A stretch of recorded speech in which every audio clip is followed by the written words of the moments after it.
kwxsoc.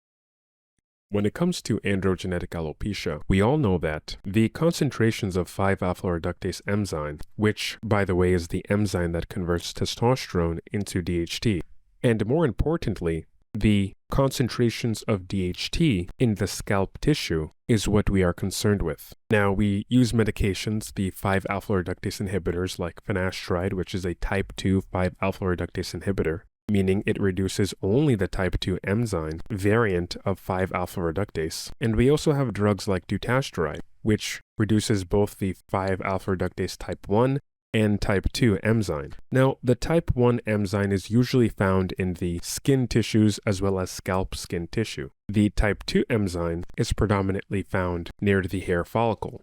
However, I've come to find in my research that both the type 1 and the type 2 enzyme is important when it comes to combating androgenetic alopecia, and especially if we're trying to get long-term results. Why? Well, the hair follicles that are miniaturizing on your scalp, that is, if you have androgenetic alopecia, are very, very sensitive to DHT. DHT in those hair follicles that are genetically programmed to have that sensitivity becomes suppressed in their mechanism of growth, meaning over time, as more DHT comes in contact with these hair follicles, the hair follicles ultimately downregulate the amount of hair they produce, slowly withering and miniaturizing over time, and then you have that bald look. So really, anything we can do to reasonably reduce scalp DHT should help us as well. Well, today we're going to be looking at a particular study that doesn't talk about scalp DHT. I mean, we already know a lot about scalp DHT. We have tons of clinical evidence regarding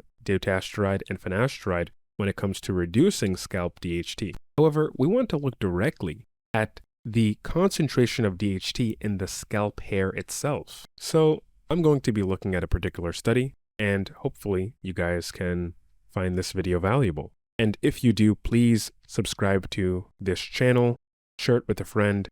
You can also become a member for as little as $2 a month. I know I'm shilling out right now, but this takes a considerable amount of my time when I'm making this content. And you can also check out my Substack in the description, where you can subscribe for free and get the sort of, articles that I write. Anyway, let's get on with this video.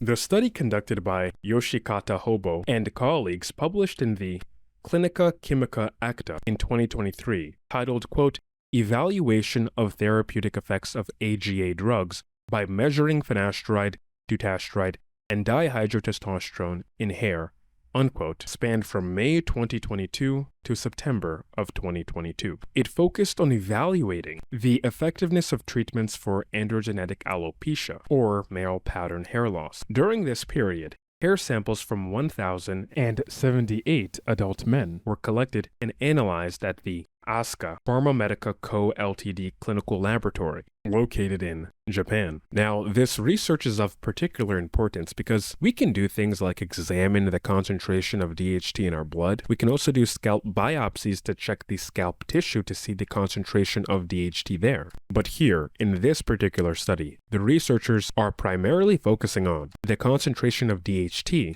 in the dermal papillae.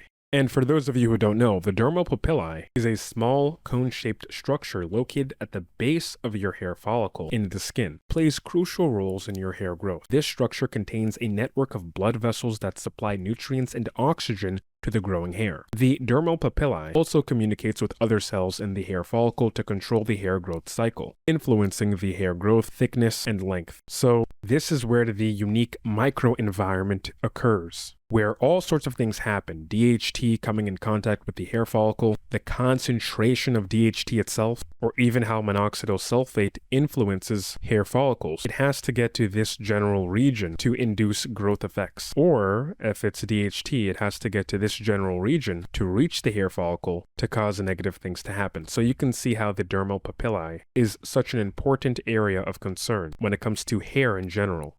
because this is the so-called microenvironment, or at least where the microenvironment is, that all sorts of things happen. And I can touch on the hair's microenvironment in the future, but I just thought that I should inform you guys. So enough rambling, let's jump into this study. So Yoshitaka, Hobo, and colleagues organized participants into 4 different groups. The non-detection group, which served as a control, consisted of 802 individuals. This group did not have any detectable levels of finasteride or dutasteride in their hair samples. The finasteride-only treatment group included 171 participants who were receiving treatment exclusively with finasteride. Next, we have the dutasteride-only group, which comprised of 62 participants who were treated solely with dutasteride. Finally, the finasteride and dutasteride dual treatment group, which involved subject receiving both medications, and 43 participants were in this particular group. Now, this is a really cool study because we're getting comparisons of not only finasteride and dutasteride separately against placebo, or I guess you can say control, because the control group didn't need to take anything, just wanted to check if finasteride or dutasteride was actually present in the hair. But the interesting aspect here is that we have a group that is using both finasteride and dutasteride. So this results in both being present in the hair follicle. And I've had comments before where people say, well, if you take finasteride and dutasteride, wouldn't the two kind of compete against each other? And there's some case studies out there, particularly one person who was having issues with finasteride where it seemed like they were losing a considerable amount of hair, and they wanted to, if I recall correctly, the doctor wanted to kind of restore newly miniaturizing or shedding hairs. In that particular clinical case study, the patient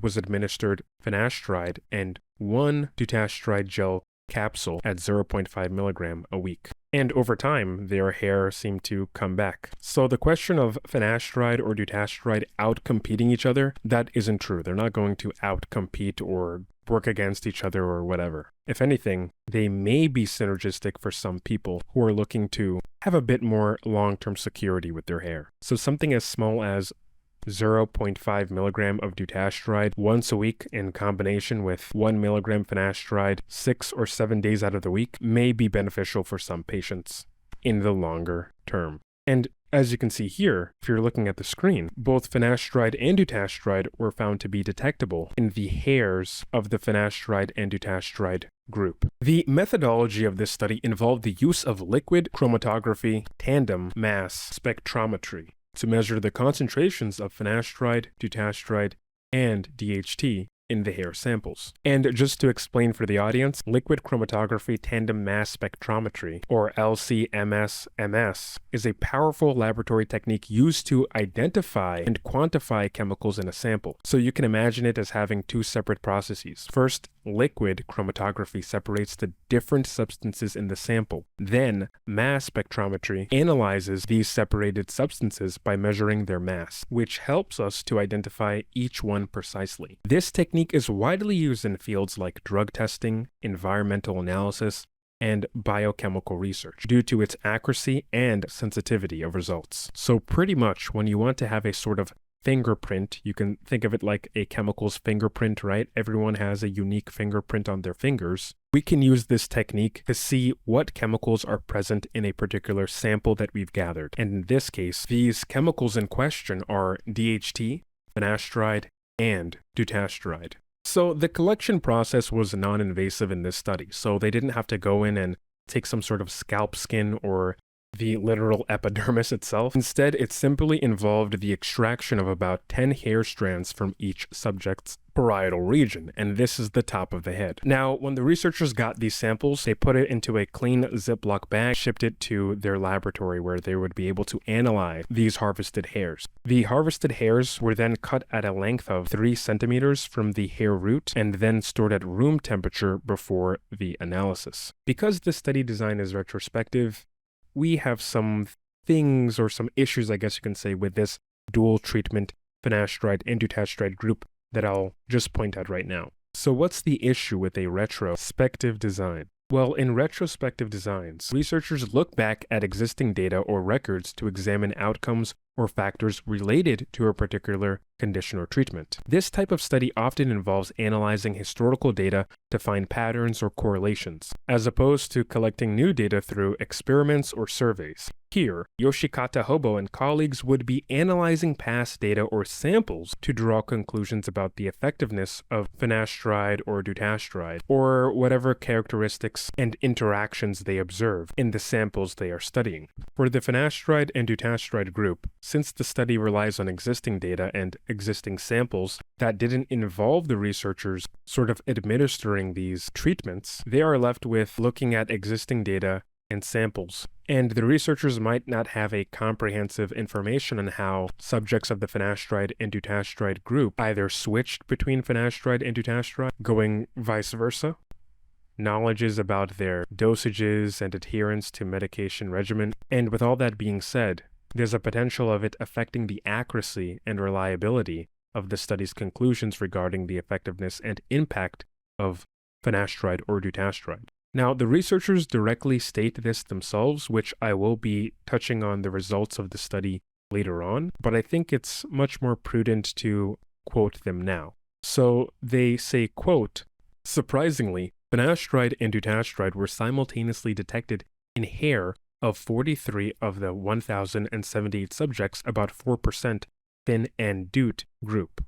It was assumed that these subjects were under drug treatment and provided the hair samples when switching their androgenetic alopecia drugs, finasteride to dutasteride or dutasteride to finasteride. However, their DHT concentration in the hair were not significantly different from those in the single detection dutasteride group. From the point of view of local DHT concentrations, it also seemed unreasonable to administer these two drugs in combination. It should be emphasized here that this study does not claim that dutasteride is superior to finasteride for treating androgenetic alopecia. This result only objectively states that the DHT concentrations in hair follicles differed between them, and nothing more can be inferred from this data alone." Unquote. So again, we'll touch on that later and what that actually means when we look at the data. But I thought, again, that would be prudent for me to mention how the researchers don't know if the people in the finasteride and dutasteride detection group were switching between the drugs. Either they started with finasteride and went to dutasteride, or started with dutasteride and went to finasteride, or maybe they're using both of them at the same time. And they also state that from the point of view when it comes to the concentration of DHT in the hair follicles, it doesn't seem reasonable to use both finasteride and dutasteride. And I kind of said this before, they don't really take a position on which one is more effective than the other. And we have tons of clinical data to show that. But the reason why they don't take a position is because the purpose of this particular paper is to just focus solely on the concentrations of DHT in the hair follicle. Nothing else and nothing more. The results of the study revealed that in the finasteride group, which consisted of 171 subjects, there was a notable decrease in DHT levels in the hair, with a mean concentration of 1.22 picograms per milligram and a median concentration of 0.69 picograms per milligram. This result indicated a reduction of approximately 64% in DHT levels compared to the non-detection group, which had a median DHT concentration of 3.35 picograms per milligram. Even more striking was the impact observed in the dutasteride group. This group, comprising of 62 subjects, showed a dramatic reduction in DHT concentration to a mean of 0.26 picogram per milligram, and a median that was at the lower limit of quantification, representing a reduction of about 92% compared to the non-detection group. This means that virtually the amount of DHT was so small in the dutasteride treatment group when it came to examining the dermal papillae, that is, that it became undetectable. Additionally, the group that was administered both finasteride and dutasteride, the finasteride-dutasteride group, including 43 subjects, also exhibited a significant reduction in DHT levels in their dermal papillae, with results comparable to that of the dutasteride group alone. These findings clearly illustrate the efficacy of these drugs in reducing DHT levels in the dermal papillae, being 64% with finasteride and 92% with dutasteride highlights the potential of these treatments in effectively managing androgenetic alopecia.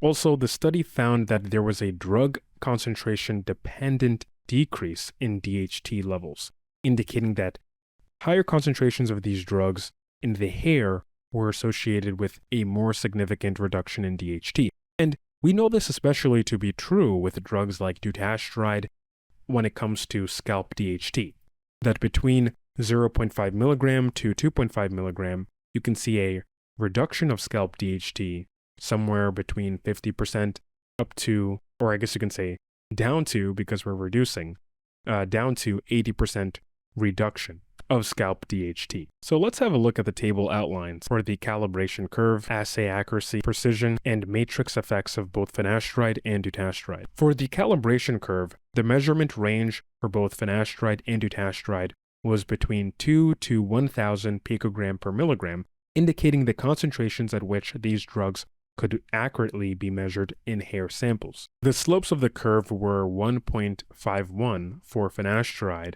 and 1.52 for dutasteride, with intercepts at 0.0405 and minus 0.0007 respectively. The correlation coefficients were high, so at 0.9991 for finasteride and 0.9995 for dutasteride, indicating a strong linear relationship between the concentration of the drug and the response.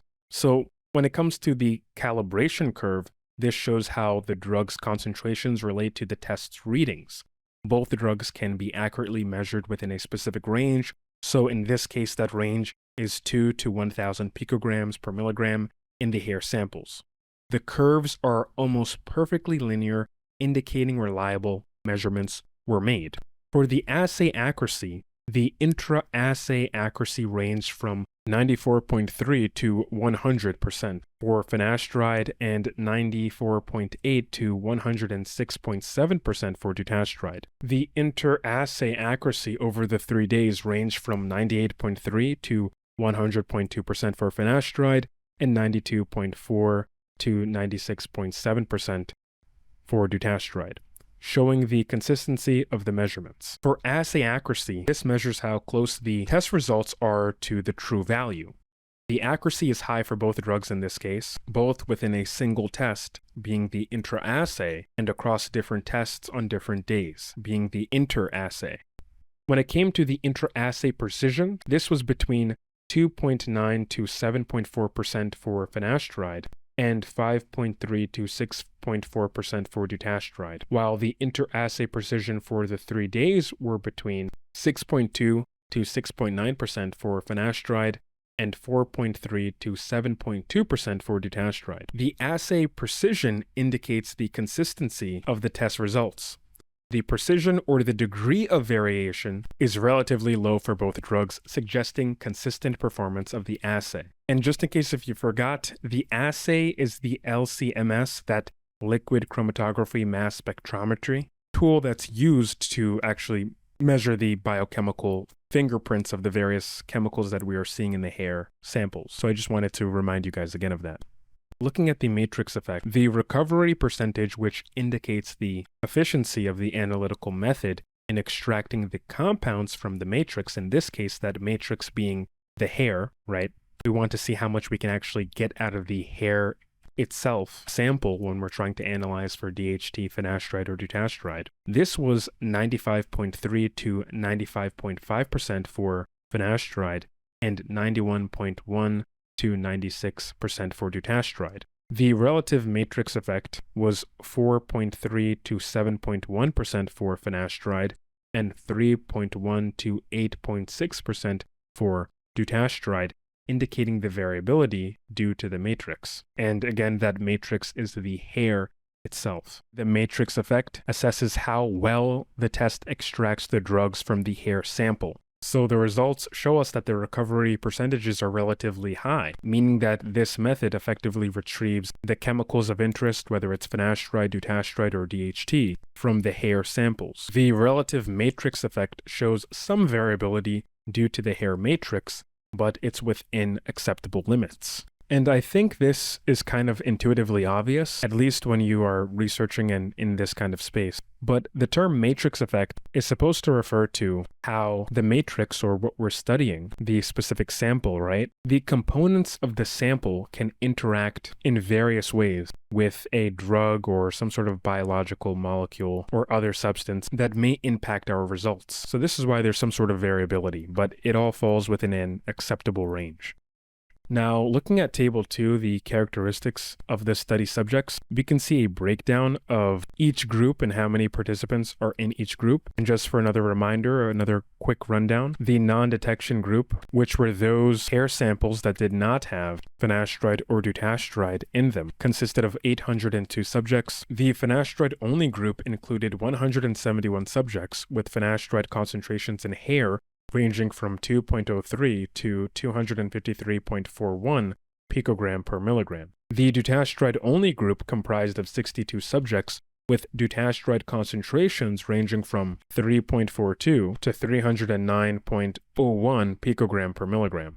Finally, the finasteride and dutasteride group had 43 subjects, with the finasteride concentrations in this particular group ranging from 2.04 to 342.19 picogram per milligram, and its dutasteride concentration from 2.18 to 219.73 picogram per milligram. Now, I want to do a reminder of the clinical literature. When it comes to the reduction of DHT and the presence of finasteride and dutasteride in scalp skin, and I guess in this case, the hair follicles, this really isn't a surprise when we're observing high concentrations of finasteride and dutasteride, depending on what you're using, right, in the hair follicle. And it isn't a surprise that we're going to observe that DHT significantly reduces in the hair follicle, because the clinical trials and studies examining the efficacy of dutasteride and finasteride in androgenetic alopecia observes this. Particularly the superiority of dutasteride to finasteride when it comes to decreasing DHT, as well as that dose-dependent nature. Again, the literature observes a lot of this occurring in the scalp. So the hair that's in those regions that significantly reduce DHT, it would make sense that they would also absorb the dutasteride or finasteride in the papillae, reflecting why we see such significant decreases in DHT present in the hair in this Yoshitaka Hobo et al. Paper, because, well, there isn't that much DHT for the hair to absorb, and that's good. The Phase 2 clinical trial conducted by Olson et al., titled, quote, "The Importance of Dual 5-Alpha Reductase Inhibition in the Treatment of Male Pattern Hair Loss, Results of a Randomized Placebo-Controlled Study of Dutasteride versus Finasteride," unquote, observed that dutasteride significantly suppressed scalp DHT, with the extent of suppression increasing with the dose. So again, I think I mentioned this before, between 0.5 milligram to 2.5 milligram of dutasteride, the research observes between 50 to 80% reduction of scalp DHT. It also found that 0.1 milligram of dutasteride and 5 milligram of finasteride showed similar reductions in scalp DHT. Another pivotal study titled, quote, "A randomized active and placebo-controlled study of the efficacy and safety of different doses of dutasteride versus placebo and finasteride in the treatment of male subjects with androgenetic alopecia," unquote, by Walter Gubin Parcha et al., compared various doses of dutasteride to finasteride. This study involved 917 men and was both randomized and placebo-controlled.